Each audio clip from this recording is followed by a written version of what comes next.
Para onde está indo o Brasil?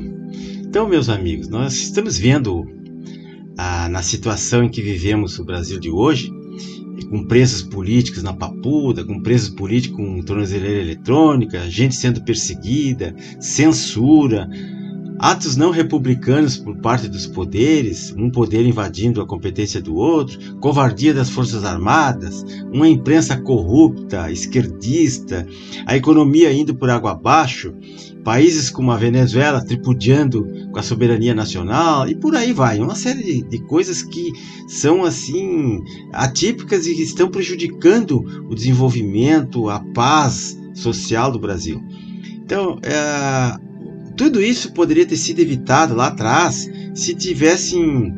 o país estaria completamente pacificado se o TSE, por exemplo, tivesse usado ou adotado a maior transparência lá nos pleitos, se os ministros da Corte tivessem atendido às convocações do Congresso para dar explicação, se o STF fosse menos ideológico, menos político, e se aqueles arquivos, aqueles logs lá das urnas tivesse sido disponibilizada para os partidos e para a imprensa, divulgado isso, muita coisa estaria pacificada, mas não. Aí houve interferência de todos os tipos no Estado, numa burocracia aparelhada e totalmente, como vocês estão vendo aí, né? Então, meus amigos, essa obra aqui, desse escritor que está ali, ó, na capa, Alexandre Solzhenitsyn, Arquipélago Gulag, é um livro que ele faz um paradigma, ele mostra como é que age a esquerda no mundo todo, os comunistas, num país, quando eles tomam o poder, eles instalam a ditadura do proletariado e pegam todas as pessoas que são contrárias, ou anticomunistas, ou dissidentes, ou que não são da mesma linha deles, e prendem, exilam, banem as pessoas, desterram, mandam para os campos de concentração e por aí vai. E o que aconteceu lá na antiga União Soviética no tempo do Solzhenitsyn? O Stalin e o Lenin pegaram todos, após a Revolução de 1917, todo o pessoal que não era comunista, ou era dissidente, ou era inimigo do regime, foram presos e deportados para os gulags, que eram campos de concentração espalhados por todo o imenso território da Rússia, principalmente por lá da Sibéria, onde a temperatura é 30, 40 graus abaixo de zero, para as pessoas trabalharem lá nos campos, lá, minas, construção de estradas, minas de minérios, madeiras, abertura de canais, tudo que eles podiam fazer, e morriam lá de fome, de frio ou fuzilados. Essas eram as punições. As pessoas eram presas, nem sabiam porquê, e eram deportadas para lá. Então esse exemplo aí que vocês... Vou deixar o livro aqui na descrição para todo mundo baixar. Esse livro, Arquipélago Gulag, ele está de graça na Biblioteca do Exército. É só acessar o link ali e fazer o download gratuitamente. É um livro indispensável para as pessoas poderem conhecer e entender o que está acontecendo hoje, né? Então, meus amigos, vamos ver aqui, e depois a gente volta nesse assunto. Aqui, esse autor, ele tem muitas frases de impactos que ele disse no livro.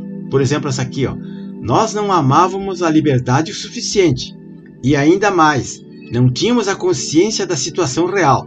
Merecíamos pura e simplesmente tudo o que aconteceu depois. Ele está falando aqui das pessoas que foram parar nos gulags, porque eles não sabiam nem o que estava acontecendo, não tinham nem conhecimento, não tinham preparo, não sabiam o que era comunismo. Outra frase dele também na obra: a ideologia comunista é destruir sua ordem social. Esse tem sido seu objetivo por 125 anos e nunca mudou. Apenas os métodos mudaram um pouco.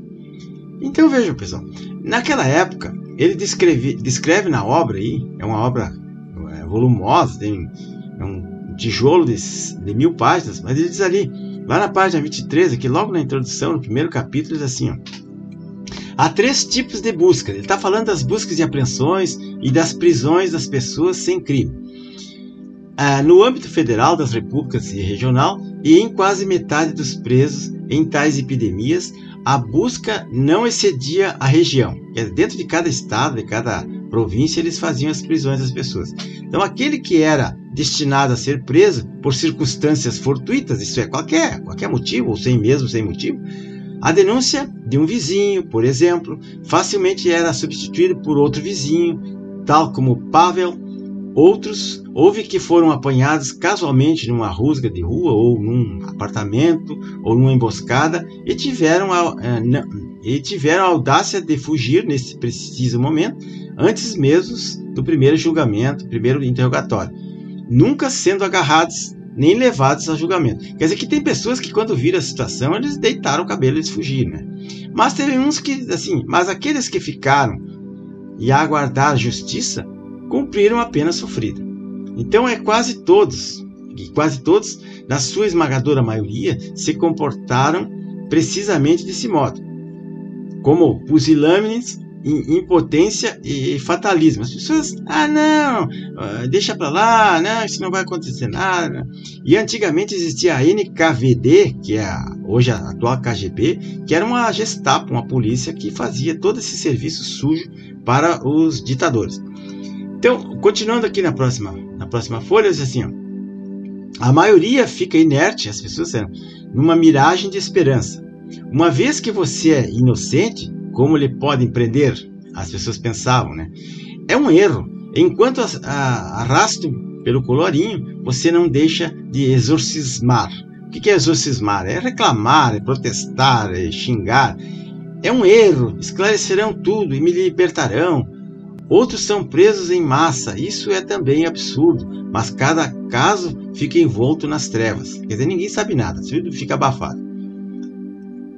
Talvez aquele, quem sabe, mas você certamente é inocente, você ainda encara os órgãos como uma instituição lógica e humana. Quer dizer, não existe instituições humanas e sérias hoje em dia. Existem instituições contaminadas, esquerdizadas, aparelhadas. Então, voltando lá, não há de esclarecer e libertar, hão de esclarecer e libertar. Nesse caso, para que fugir? Então as pessoas se negavam a fugir, mesmo sabendo que iam ser presas. Não foram espertos o suficiente para ver que quando não existe lei no país, a única saída é o aeroporto. E como você, então, pode oferecer resistência? Só piora a situação e impede de esclarecerem o erro. Esse é o pensamento das pessoas. O inconsciente das pessoas pensava assim. E você não só resiste, como até desce a escada na ponta dos pés, como lhe ordenaram, para que os vizinhos não ouçam. Então eles chegavam nas casas de madrugada, prendiam a pessoa, desciam pé por pé nas escadas para os vizinhos não verem, e a pessoa desaparecia nunca mais. Era assim que as coisas funcionavam. Então, meus amigos, olha, vejam a situação como é que é. Então, nós vamos ver aqui que hoje em dia nós estamos vivendo uma situação dramática, terrível. Então, meus amigos, existe agora uma Comissão de Cidadão de Inquérito Permanente, Comissão Cidadã de Inquérito Permanente, CCPI, funciona em Minas Gerais, tem uma equipe que trabalha nisso, e eles fizeram um vídeo, que eu vou deixar o link na descrição. Acho que todo mundo deveria ver 3 ou 4 vezes aquele vídeo, para entender o que houve. Eles tratam das inconsistências que ocorreram, com base na documentação dos próprios tribunais, com declaração de ministros. E quando eles viram que a coisa fugiu de controle, que iam ser descobertos, eles esconderam tudo, deletaram lá o site, tiraram o site do ar, e depois, quando voltou o site já voltou com outros dados, tudo diferente. Fizeram uma manipulação terrível. Só o Exército, as Forças Armadas não perceberam isso. E aquelas autoridades lá que vão lá de braços cruzados só para assistir, não entendem nada, não estudam e não sabem. Então, esse vídeo aí, ele é feito pela comissão, é um documentário que tem quase 1 hora. Então esclarece detalhe por detalhe, mostra gráfico, mostra aquela situação, por exemplo, que, pela lei, as eleições, o dia da eleição começa às 8 horas da manhã e encerra às 5 horas da tarde. Mas nas nossas eleições era quase meia-noite e estavam sendo inseridos ainda votos nas urnas. Isso não pode. Da onde que saiu aqueles milhões de votos que foram inseridos após as 17 horas? Tudo bem que às 17 horas, quando encerram as votações nas sessões eleitorais, eles dão a fichinha para aquelas pessoas que estão na fila ali, dão a senha e pronto, encerrou ali, chamam aquelas pessoas que estão com a senha e encerrou. no máximo meia hora, uma hora, encerrou tudo. Mas não, nesse caso aí não. Vocês vão ver nos vídeos e no documentário que até poucos minutos para meia-noite ainda estava sendo inserido milhares de votos nas urnas do país inteiro. Isso é uma discrepância, isso é uma coisa assim que requer uma grande explicação. Ou, né, pode ser um fator mágico, e o problema de urnas que são mais antigas têm menos segurança, outras mais modernas são mais seguras, mas o problema não são urnas, o problema são as pessoas que estão atrás da urna. A urna é um computador, é uma calculadora que você vai inserindo os dados e ela vai somando. Agora, se você inserir os dados errado, ela vai fazer errado, né? O problema não é o computador, não é a máquina, o problema é o planejamento, é o que está por trás de tudo aquilo. Então, meus amigos, vou deixar para vocês aqui esse livro aqui também, ó, Da Ditadura à Democracia, que tem 198 métodos aqui que você pode na sua casa aos poucos ir estudando, e você pode fazer alguma coisa. Todos nós somos culpados, todos nós somos responsáveis pela democracia, pela liberdade. Nós temos que zelar pela nossa pátria, pela nossa soberania. Temos que fazer alguma coisa, nem que seja deixar de comer carne um mês, ou fazer greve de fome, ou panelaço, buzinaço, seja lá o que for. Cada um de nós tem que fazer alguma coisinha, nem que seja curtir esse vídeo, nem que seja se inscrever num canal conservador, nem que seja compartilhar alguma coisa, fazer um comentário, fazer uma pergunta, fazer um feedback, perguntar alguma coisa que tenha dúvida, que alguém vai responder à altura, né? Não cai pedaço, não faz mal a ninguém. Então é isso que eu queria dizer para vocês, né? Espero que vocês vejam esse documentário aí.